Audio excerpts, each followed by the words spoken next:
Hi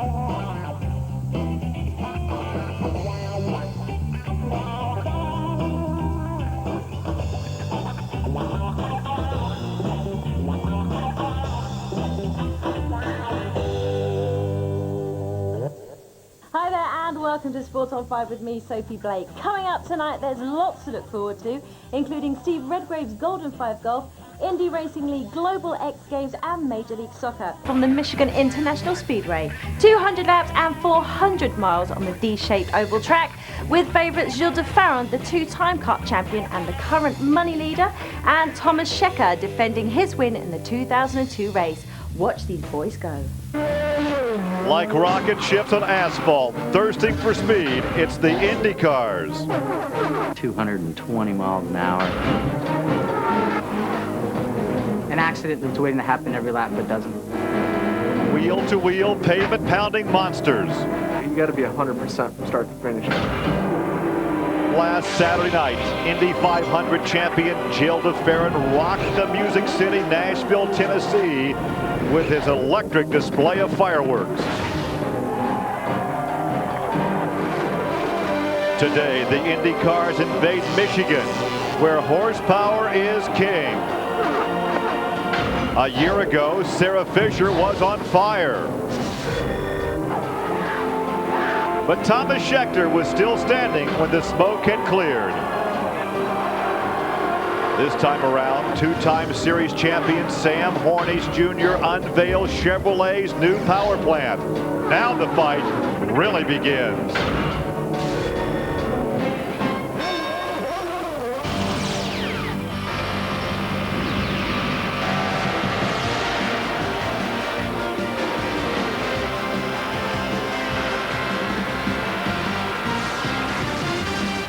Live from the Irish hills of southern Michigan, it's the Indy Michigan 400 on this 2-mile high-banked Michigan International Speedway. Hi everybody, I'm Gary Lee alongside Larry Rice with the 10th race of a 16-race schedule.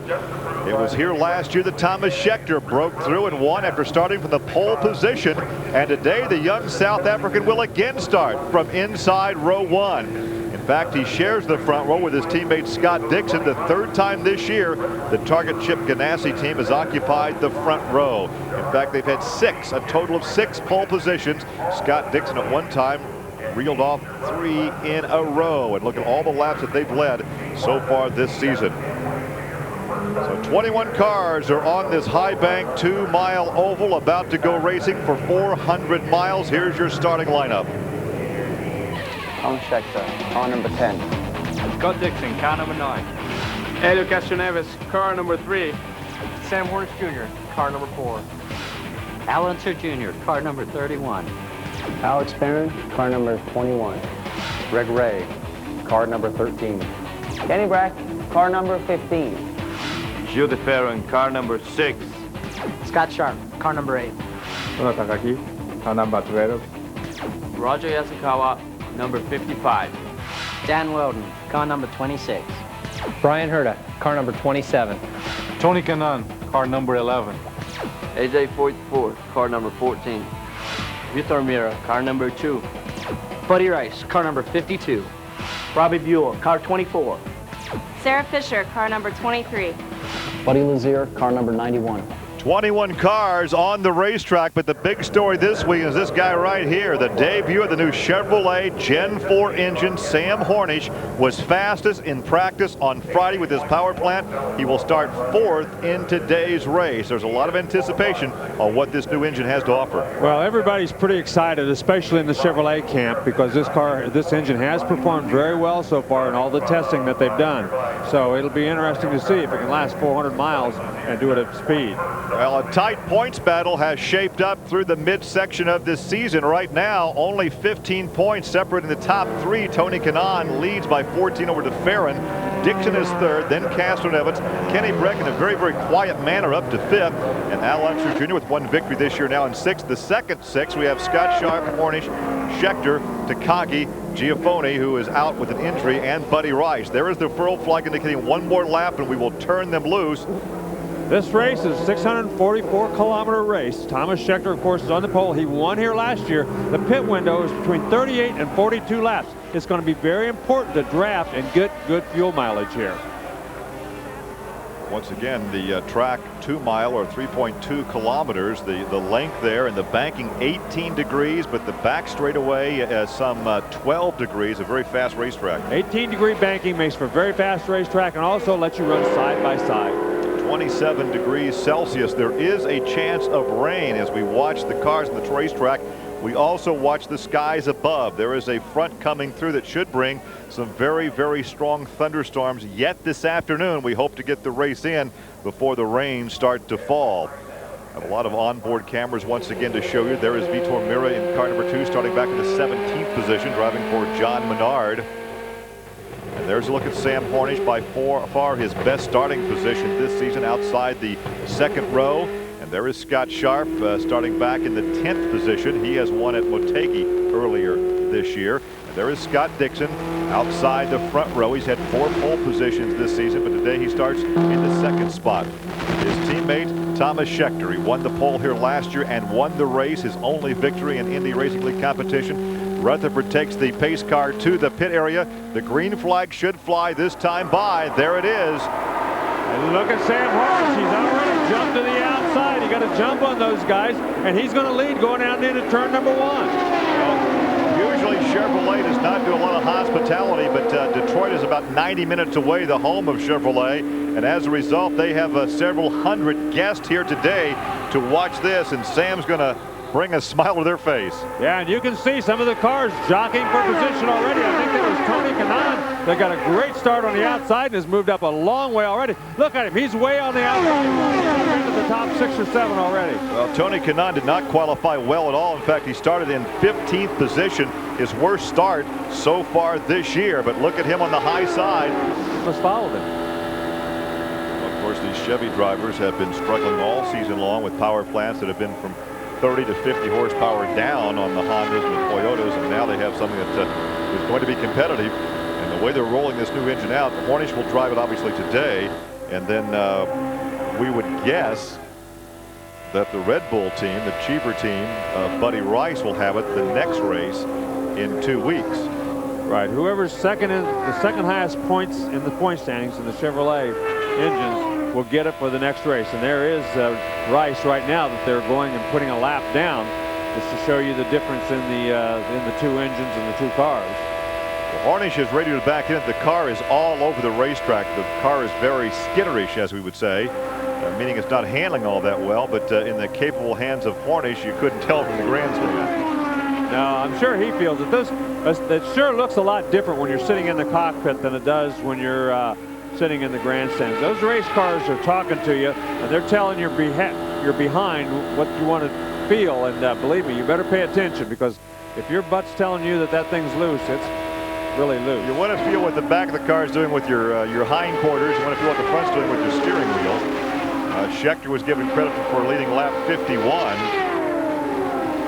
We've had 4 different lead changes, or 4 different leaders, we should say. Our live coverage, and right now some blue skies overhead, which is a welcome sight on a day when rain has been forecast. Hornish is back in front. Right, he's back in the lead now. He's coming up on Greg Ray, going to put him a lap down as Greg Ray's off the pace. Here's the pass again. Sam Hornish just got a big run, got to the inside of Dixon, and once he got to the inside, Dixon was pretty much toast. We are in the what they call the Irish Hills of southern Michigan, in the northern portion of the United States, and hopefully Larry will have a replay that we can show the fans exactly what happened to young Mr. Foyt's wheel. Right, there was he was coming in. This is under caution, and there goes the wheel. Now watch the wheel, and that's where it bounces over and almost hits those guys right here, and they start heading for cover. Yeah, they got the heck out of Dodge, because there was that wheel was heading right for him. What happened was there was a bolt on the racetrack. He came in, made a pit stop, knew that they told him that they didn't get the wheel on well, so he was coming back into the pits to tighten it up, but he fell off before he could get back in there, and obviously they got another wheel put on, but tough break for him. You See, they pick up the throttle as they come off the corner, anticipating the green flag as we go back to racing on lap 65. 64 laps now complete. And a good restart for Sam Hornick. Looks exactly like the original start where he got a tremendous jump. And once again, he must have a good gear in that thing for restarts, because he got a great restart again. Well, there goes Kanaan to the high side of Castro-Neves. This is the battle for second. They are side by side off the corner down the backstretch. And a crash in turn 2. Oh, that looks like... That's the 15 car of Kenny Breck. Yeah, looks like... What a tough break for him. This was one of the best runs he'd had. We talked about how he had told us he had a little trouble adjusting, and they were just kind of now getting their act together. And he did look as strong today as he's looked all year long. Even though he snuck up in the point standings as far as running with the leaders, he really hasn't done that a whole lot this year. Well, we said before today's race, this team had completed over 99.5% of all the laps. And of course, this will take their percentage down this afternoon. He just got high right there. Yep. Maybe a cut tire took him right to the wall. Could have been something happened to the tire, or Martin just got up where it was really a lot of marbles up on the high side, and he just couldn't turn the car. But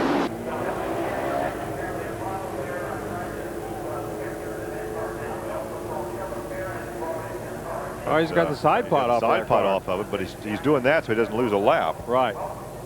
Right. The engine cover is off. Side pod is off. Trying to keep on the lead lap. He's going to have to make at least another pit stop. So they're looking to see if there is some sort of a leak in the radiator, and that might be a problem.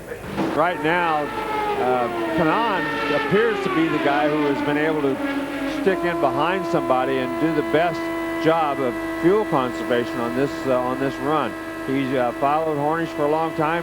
Then when Scheckter got around him, he just tucked right in behind Scheckter, trying to save that fuel. And I'm sure they're trying to get a handle on exactly how far they can go during that last segment, and see if maybe they can stretch it a little longer than anybody else. Well, Hornish now has gone 44 laps. In fact, the top 7 have all gone 44 laps at their last pit stop. And let's look at Al Jr. Little Al, as he's still called by some, back in the 4th position.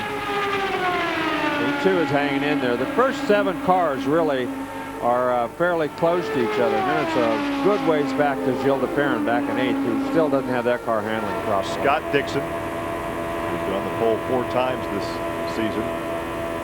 We understand that the Pennzoil Panther team is preparing for their next pit stop to be the 3rd of what could be 4 or 5 this afternoon. So he will be stopping again before the rest of the lead pack. Yeah, and I'm sure we'll find out after this race is over what kind of fuel mileage they're actually getting, as that whole crew stands there ready and waiting. They have been one of the fastest pit crews in the IRL since the day this organization was put together, and they've certainly helped Sam in the past keep up front. Well, this will represent another lead change because he pulls off to make the pit stop. Good overview shot of the Pennzoil Panther team going to work. Remember, it takes about 11 seconds to put in 35 gallons of fuel, so they got that done in actually 11 seconds. Yeah, 11 seconds. They pulled the fuel hose out after about 10 and a half. So maybe they are getting a little bit of gas mileage or fuel mileage than they thought they might. See the field coming by right there, so he is going a lap down. And look at this, Al Jr.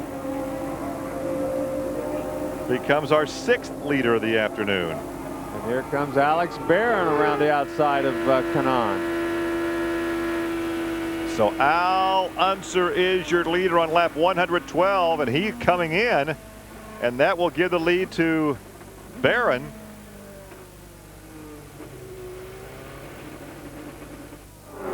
So as Al Unser Jr. heads for the pit area, Alex Barron assumes the lead. So all the leaders now are coming in, and Barron becomes our 12th different leader of this race. We had 9 different leaders last year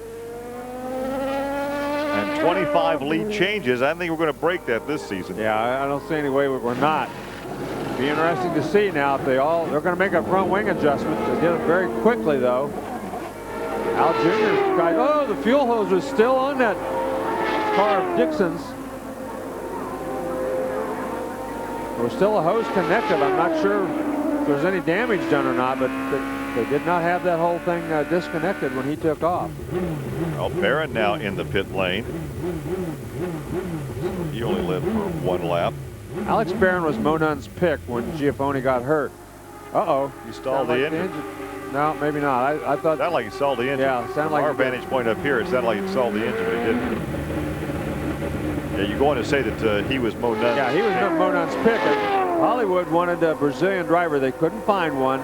So Monun got his pick, and Alex Barron, quite honestly, has done a terrific job since he's been in that car. And who will that put back up in front? Should put Mr. Hornish back up. Well, you can see they're putting the fuel back into the tank. Evidently no damage done when Dixon pulled out of the pits. So shift gears. You're riding along with Allenser. So Hornish now moving left 114. So Hornish leads again. We've had 7 different leaders. Hornish, Schechter, Dixon. Well, we've had 6 leaders. Barron did lead a couple of laps between lap 44 and 45 earlier. We've had 6 different leaders this afternoon. All of these guys, this is second, third, and fourth, running right nose to tail. Meanwhile, Sam Hornish has a 4-second lead. He got a great pit stop and out by himself, and has got a huge lead on these guys right now. They're trying to draft each other just so they can catch back up with him. Remember, the number 4 car out of sequence with the rest of these drivers. He's stopping about 4 laps early. At this juncture in the race, we've gone over halfway. They should have a pretty good idea on what the fuel consumption is on that number 4 car. Yeah, they've got a pretty good idea. They stayed out longer that last time than they did the first time. And it's, I think, because they only made about a 10-second pit stop, 11 seconds overall, that maybe he had a little more fuel left than they thought he might have. Keep in mind there, as you take a look at the leader, this is Tora Takagi. Takagi is back there in 6th position. And he's very slowly pulled right up. He's now with that pack of cars that are running second through about 8th place. And we have become accustomed to seeing Tora qualify in the first 2 or 3 rows. Didn't qualify all that well. He started 11th today. It's one of his poorer qualifying efforts this season. Back up in front, Sam Hornish. And right now you look at 2nd, 3rd, and 4th. They run nose to tail on the racetrack. That orange car there was the number 13 of Ray, and he's a lap off the pace as you look back from 2nd place to 3rd place. Looking back at Scott Dixon, and right behind Scott comes Al Jr. Yeah, Dixon, every once in a while it looks like he thinks about going around trying to get a run, but let's take a look at the replay. There's the replay of Dixon. The fuel line was still attached. It did not break when he pulled away. Well, that's a big break. It could have broken the fuel line. It could have broken the connector in there, so he couldn't have taken any more fuel. So look at Barron, Larry. Look at Barron. I hate to jump in on you, but look at Barron on the high side. They're going by the lap car of Greg Ray. He got a huge run on those guys while they were in the lap traffic and went around Kanan and right up on Al Unser Jr. So Barron now in 5th position. Now you're on board with the trim spot car of Greg Ray. Now Ray is a lap off the pace, back in 11th position. Yeah, it sounds like he's pretty much got that thing flat down, but for some reason going around him. Yeah, just not getting the speed out of that car that they had hoped to get. Takagi go around him in the number 12, the Monun entry. Back on board with Al Jr. Al right now 5.2 seconds behind Sam Hornish. Yeah, all this whole group of cars, even though they're running lockstep and using the draft, haven't been able to gain on Sam Hornish as he's kind of pulled away from them from the time we started this segment to now. He's gained about a second on them. And look at these guys. Stagger their entrance to the corner, and that is the 2nd, 3rd, 4th, and 5th positions. 6th is right there, and here comes Takagi in 7th. So Second through seventh, they're right together on the racetrack, but they're all over 5 seconds behind your leader. Yeah, look at Kanan. He goes to the underside of Barron. He's going to go back around Barron. Now, Larry, it's been 24 laps since Hornish pitted. He's at lap 130 right now, so he goes another 20 laps. That's 150. One more pit stop could make it. Yeah, he very well could. And it'll be interesting to see if they all pit about that same time. It might be a fuel mileage run that last time. So who knows? Without a yellow flag, you're going to see some of these guys try to stretch their fuel mileage and win it with the fuel mileage run. Well, that is A.J. Foyt, the fourth, there on the left. He is now in 10th position. The leader is Hornish, and he's about to come up and lap Mr. Foyt. Yeah, Foyt, Yasukawa, and DeFerrin, all three of those guys are almost a lap down. One through, well, of course, Hornish got a 5-second lead, then second through seventh, nose to tail. But everybody else, these other three cars on the lead lap are getting close to the point where they might get lapped. So you're going to see everybody in the first, on the lead lap, headed for the pit area. The first 9 cars, and probably just about everybody that's left out there will be in for this pit stop. The real question is anybody brave enough to try to run 54 laps? I don't think anybody can do it unless they run another. If they run another 5 laps under yellow, then maybe somebody will try to do it. But if they go green anywhere in the next 3 or 4 or 5 laps, 3 or 4 laps, I think everybody's going to have to stop. That yellow was for debris, and it was a piece of metal that was found by one of the observers on the backstretch. And here comes the leader. Let's see if the entire lead pack will peel off and follow him to the pit area. And indeed they do. So everybody on the lead lap, it would appear, is headed for the pit area. Yeah, everybody's going to come in, make their pit stop now. They can't afford not to. It would be foolish to stay out there right now. I think this probably benefits Sam Hornish more than anybody, because he was going to have to pit before anybody else. Had a little trouble with that left front. They're making sure they got every ounce of fuel in there. You can see that they got every bit of fuel in there, and he's not going to be the leader coming out. Some of these guys did not take on at full fuel. Oh man, he's going to be about 5th or 6th coming out. We're going to see just how much horsepower that Chevrolet has now. Well, Tor Takagi went by him after they passed the pit exit. I'm not sure. He got almost squeezed into looked like some cones or something out there on the outside, and it looked like he got out of the throttle and really was trying to take it easy getting out of the pits, and Tor Takagi went by him. Alex Barron is going to be your leader on this restart. Yeah, he got a terrific pit stop. Be interesting to know if he took 4 tires. I'm sure he did, but the other thing is he may have taken less than a full fuel load. He may have, knowing that he's going to have to come in for a splash and go, he may not have taken the full amount of fuel. No, this is a replay. We're going to have a look at him. Now, see, Dixon's out here. Yeah, right there. Right there. And he had a little salute for him. Yep. You can see he was going to have to take out the cones, and the cone wouldn't have bothered him, but that other object out there was a lot more stationary, and he didn't want to run into that, and he wasn't very happy that they forced him over there. Okay, so Barron, a winner on the circuit last year, but not a regular this year, subbing for the injured and look at Sam.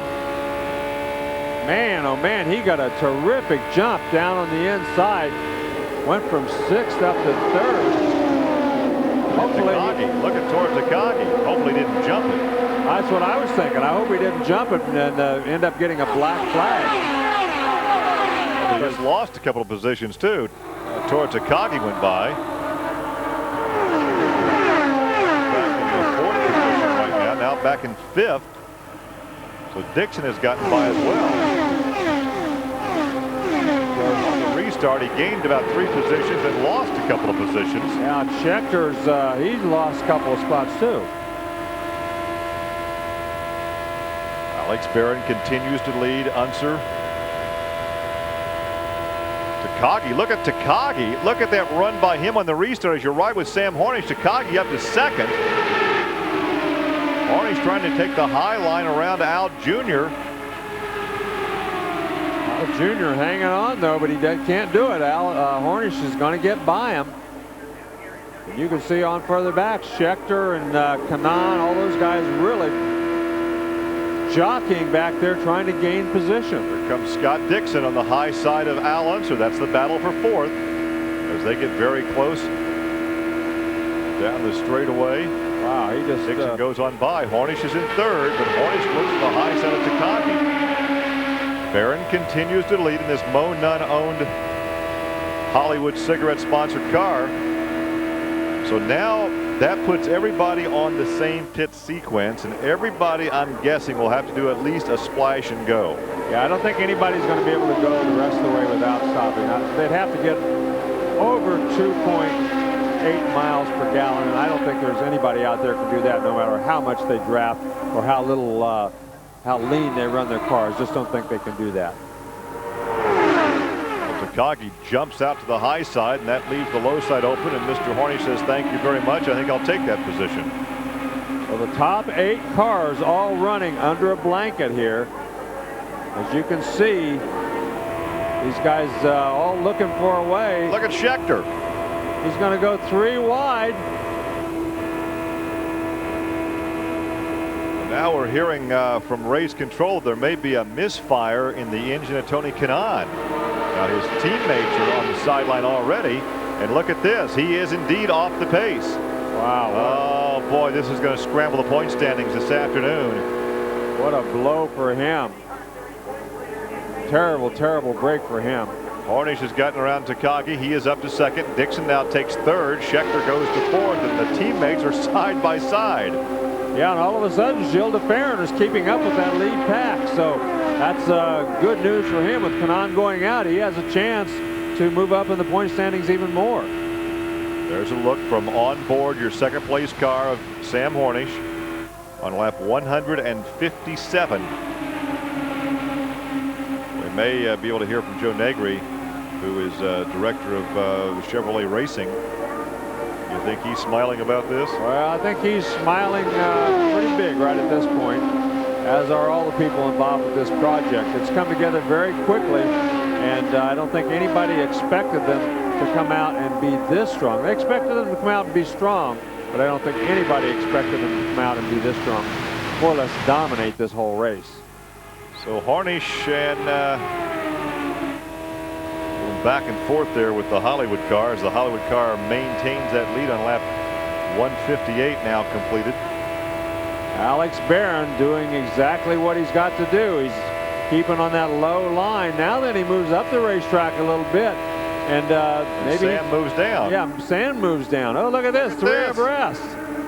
That's Yasukawa out there on the outside. Yeah, Yasukawa's feeling his oats. He's coming right after him Up too. in 5th position on the high side of the target cars. And then little Al back there in 6th. Then Takagi, then de Ferran, then Sharp. Only 9 drivers on the lead lap. But they are all right together on the racetrack. There's little Al. You look back at Takagi. And there is Yasukawa. This is the strongest we've seen Yasukawa. Look, he hasn't been up battling with the leaders all that much this year. But right now, he's up there with the big boys. Except with on the points with the big dogs. That's right. Look at this. 3 wide. This is just hold your breath time. That's Scott Sharp, or Scott Dixon, out in front of his teammate Thomas Schechter. Then it's Yasukawa. Now on the inside, you're right with Al Jr. as he battles Yasukawa for 5th position. Yeah, those guys all jockeying, trying to move up or down the racetrack. Just that one thing they don't want to do is jockey with themselves so much that they lose the leaders, as the leaders have pulled out a few car lengths ahead of everybody else. Well, here are your leaders. There's the Hollywood car out in front of the Pennzoil car as Alex Barron leads Sam Hornish and Scott Dixon.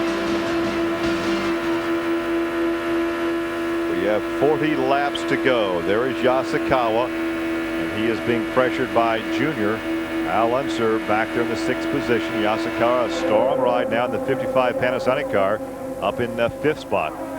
But Barron continues to lead by an eyelash over Hornish.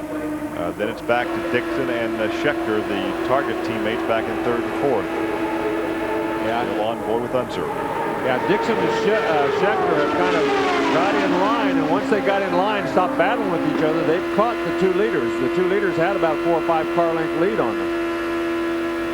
That may have been a case where the team manager from Target Ganassi said, hey, knock off the side-by-side racing and hook up nose to tail. And there goes Sam Hornish. He's on the outside of Barron. Appears like, oh, now Barron through the middle of the corner. Barron pulls back up and takes away the lead again. But look at the 2 Target cars side by side. Look at that. Looks like they're starting the race. These guys, this is exactly like a start of a race, side by side, 2 by 2, and they've been doing this now for a couple of laps. Tony Kanaan fans, we have some good news. He's back on the racetrack. He just left the pit area. He lost 6 laps while he was in the pits, though, and that's not good. But at least he is back out there. Oh! Hang on, and there goes the spin of your leader. Barron had been leading, and he spins, but fortunately nobody is behind him that they can all make it by. Wow. There was a lot of scrambling for position there. We saw Scott Dixon wiggle, and then we see the 21 car take the long slide. So that'll take Barron probably out of contention. He'll have to pit and change those flat spun tires. Yeah, I'm not sure what started all of that, but it looked like Dixon wiggled first, and then Barron spun, but couldn't see whether, you know, there might have been some fluid down there. That's my first thought, was when both those guys almost spun, there might have been some fluid down there. Well, a scary situation for Alex Barron in the Hollywood car. He had been leading. In fact, he led some 18 laps, had just relinquished the lead to Sam Hornish and had fallen back to about 3rd when that happened. And here you can see all four of these guys running side by side through the corner, and you can all the way down the back straightaway. Now, this is where Hornish will take advantage. And there goes Scott Dixon. Dixon moves to the high side. Now watch Scott, or that's Schechter. That's now, Schechter on the outside. Dixon here someplace. We saw contact right there. There was some contact between Schechter and Barron. That's the reason we were on board a little earlier. We saw an onboard shot, and now then you can see that those 2 cars did make a little bit of contact, and that's what caused Barron to go around. So Barron fortunately was able to continue on, but will be forced to make that pit stop. And Schechter was fortunate that he kept going too, because it sent him out towards the outside wall, and he got that thing turned before he got there. That moves Yasukawa up to 4th position. So I'll tell you what, some of the points leaders are taking a hit here this afternoon. Tony Kanaan had problems. Jill DeFerrin has not really been a factor today. Scott Dixon is still in the hunt. Elio Castro-Neves, who is 4th in the points, is now out of competition. Kenny Breck, who is 5th, is out of competition. So interesting turn of events here.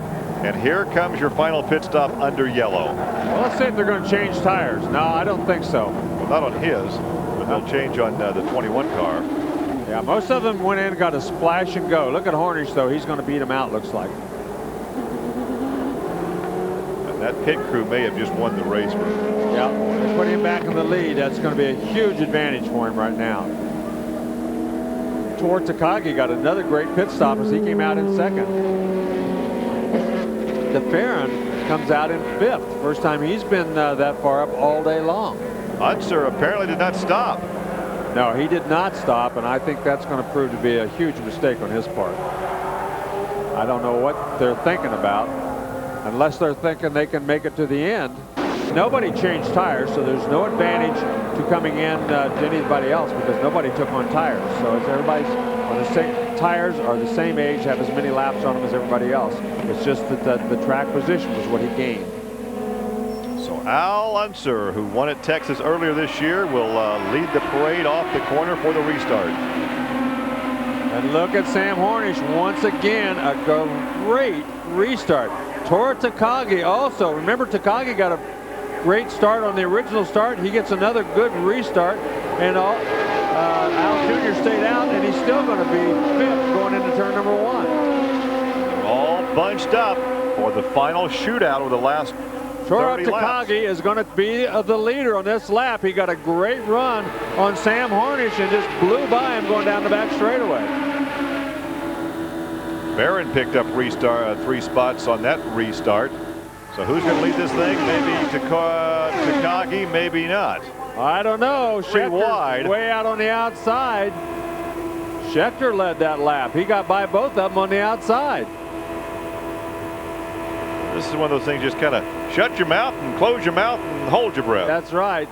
Scott Dixon running in 4th place. Scott Sharp up there running with those guys. So look at that. 2 running 4 wide, 7, 8 cars right in the group. Well, it's telltale time. Look at 21. Look at Barron back in 4th position. He was 8th on the restart. Now he's up to 3rd. I do believe he changed tires, didn't he? But he did change tires because he flat spotted him, and that's probably a little bit of his. Whoa, almost contact again. Man, oh man, that was close. And he's probably a little mad at somebody. I don't know whether it's himself or somebody else, but he's driving like he's possessed right now. But with those new tires, it is going to be an advantage to him for a couple of laps, I think. So Schechter out in front by about a half car length over the number 4 car of Hornish, and here comes the 21 of Barron. Look at them stacked 3 wide behind them. Now they're 3 wide up in front. This is for the lead. That's Barron clear on the outside. You can see right there. Wise there. Sam Hornish says, I'm going to let these guys do this because I'm going to be the loser here in a minute. So he got out of the throttle, and when he climbed out of the throttle, it let Takagi go by him as well. So Schechter battling for the lead with Alex Barron. Barron has led twice this afternoon for just a handful of laps each time. Schechter has led several times. And look at Scott Sharp. All of a sudden, he seems to have his act together, and he's riding with that lead pack and running just about as fast as everybody else up there. Everybody on the lead lap are right there together. Hornish has led 107 laps today. There's Schechter with 38. And here comes Hornish to the high side of Barron.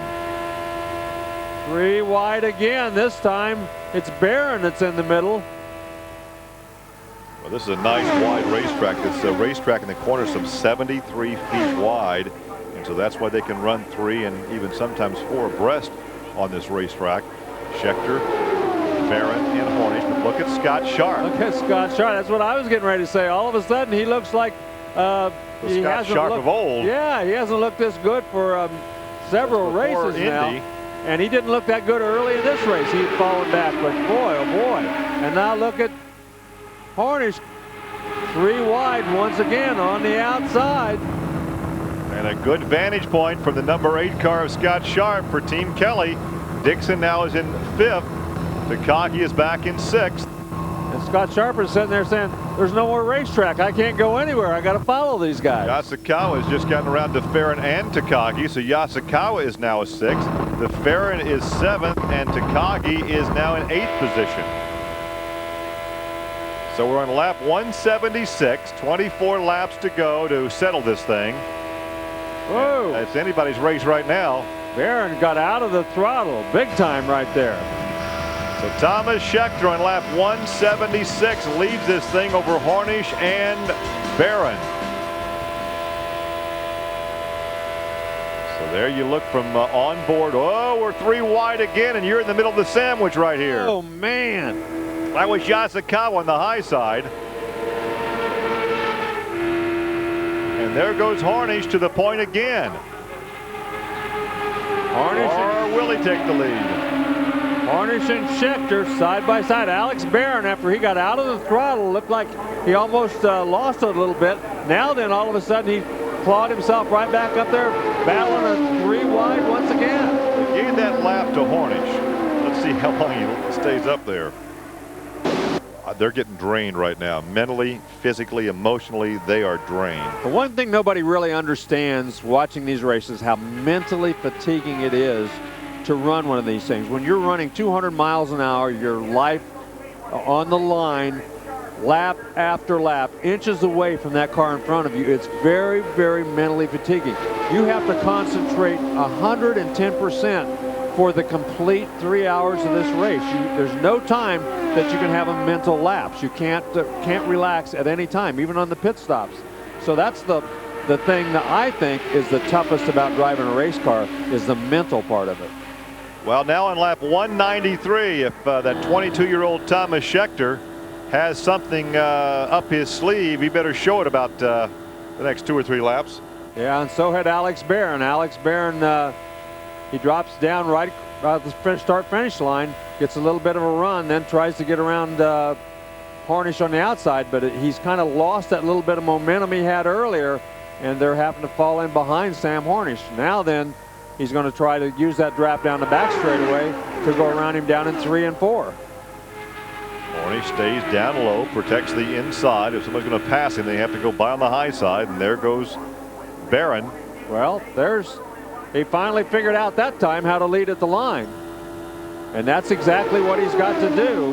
And maybe he's testing as well, seeing exactly what he's got to do in order to win this race. And here comes Schechter again. No place to go 3 wide there, and here comes Barron on the high side. Schechter desperately needs to get around one of those guys and into second place. The guy in second place is really in the driver's seat right now. The guy in second place can kind of dictate where he makes his move for the lead. So I think, but you know, if you're Thomas Schechter, you got to do something, because you can't be running in third, because you don't really have an opportunity to win from third place, I don't think. Well, he stays on the high side trying to get that nose around Barron. Now, as long as these two are battling for second, it gives the advantage to Hornish. Yeah, he pulls away by a car length or so when they do that, when they run side by side. I think Scott Sharp is just kind of hanging on. I think he's driving it for all he's worth, but I think he's about a 4th place car. I don't think pedaling as fast as he can pedal right now. He's pedaling as fast as that baby will go, and he's just going to hang on and try to hang in there. I think those first 3 guys are the 3 guys that will determine how this race ends and who wins it. There was some question about reliability on this brand new Chevy Gen 4 power plant, and we'll answer that question about 4 laps, because right now it's been strong throughout and only has 4 laps to go. And they've really only tested that car. Sam Hornish has tested it, I think, maybe 3 times, maybe a little more than that, but not very much. It hasn't gone 500 laps. No, I don't think it's run a complete 500 laps. They were going to, I think they had a 500-mile test scheduled, but I don't think they ever got to run that 500-mile test with that engine. And the initial test was plagued by ignition problems. The electrical system did not cooperate, so the first couple of days they had a lot of problems and really got no input whatsoever. Right, but they've obviously they knew what they had, and they were very happy with it when they made the decision to go ahead and bring it out. And they knew what they were doing, because it's running fine. Thomas Schechter has fallen back a little ways. At the line, we will have 2 laps to go. Know that Hornish will give him the high side. He's going to protect that inside line. Yeah, he's going to make him do it the hard way.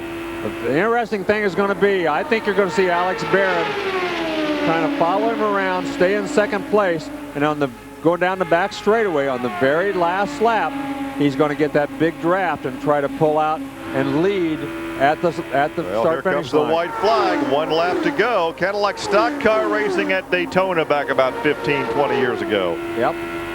The guy in second place had the catbird seat. Thomas Schechter is kind of falling back. He's not going to be out of this. Let's see now. He's going to get that big run. He's going to get sucked up right behind him. He's going to go to the outside and try to pull by. And all he has to do, remember, is lead at that line. He doesn't have to lead anywhere else. We're looking at perhaps the closest finish in the history of the Indy Racing League, and it's going to be... Oh, I think Barron got it. I think Barron got it.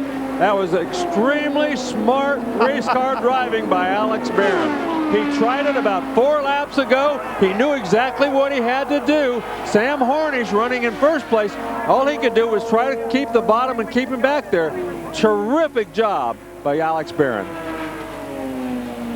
Can you believe that? Alex Barron comes back in a substitute driver role, subbing for the injured Giafone, and there is the gap at the line. Well, Sam Hornish and his crew have to be extremely happy. They did everything that they could do.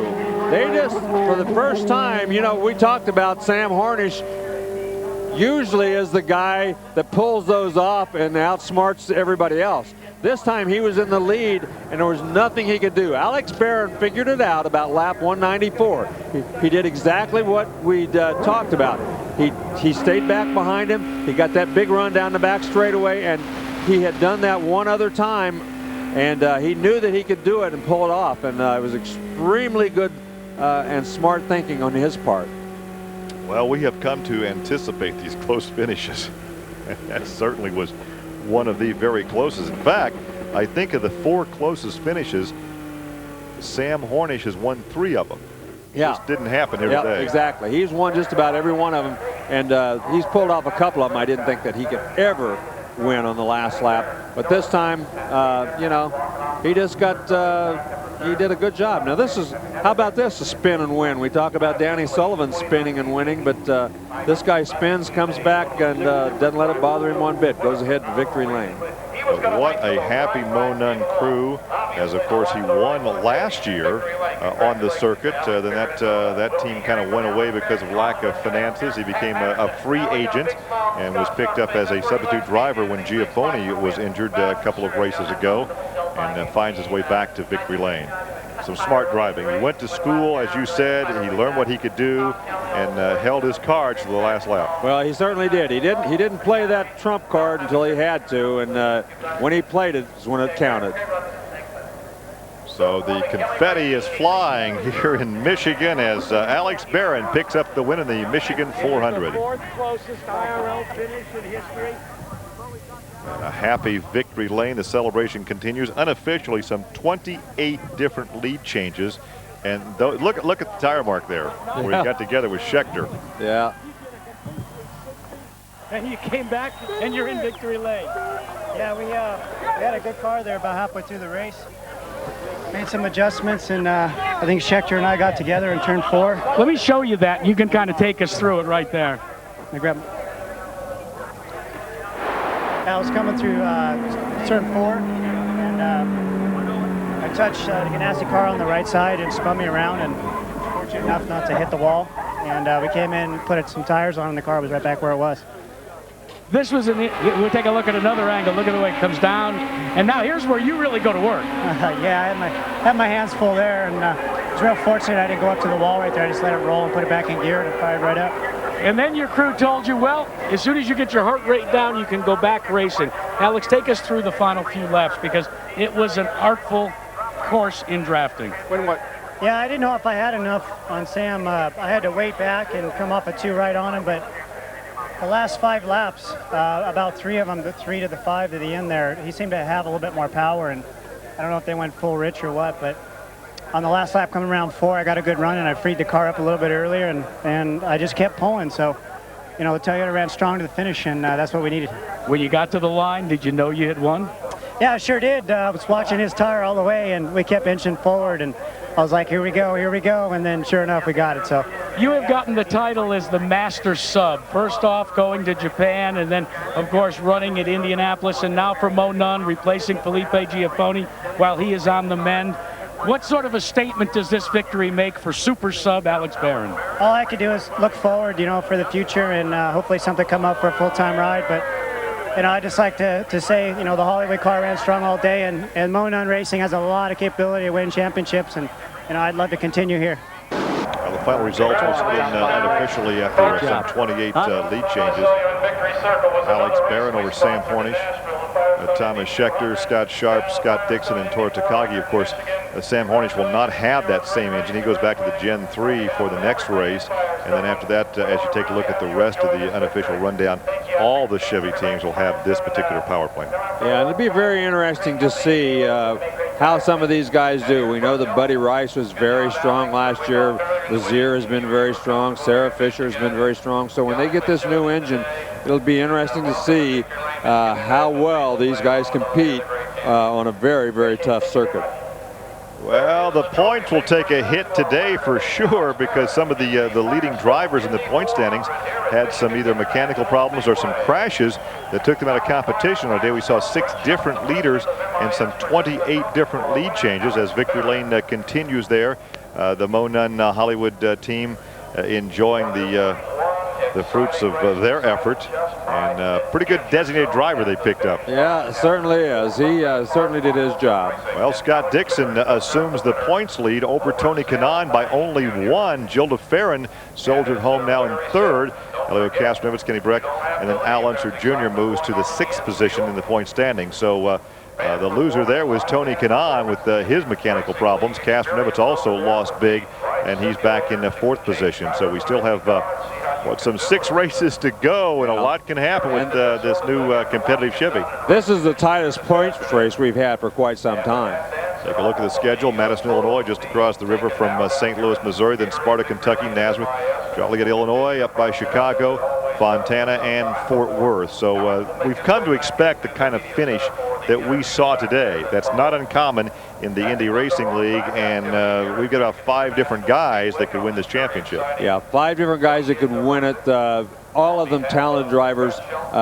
You know, if the Chevrolet had come along with an engine strong like this Gen 4 earlier in the year, then you would have had Sam Hornish right in the mix. But I think they're very happy right now just to have an engine that's going to be competitive for the remainder of the season. It'll be interesting to see what the feedback is from Toyota and Honda now. Well, after we saw this engine so competitive. I think you're going to hear them. I mean, they were all team players and saying that's great, but I think now they might say, hey, man, that thing is a little faster than we thought.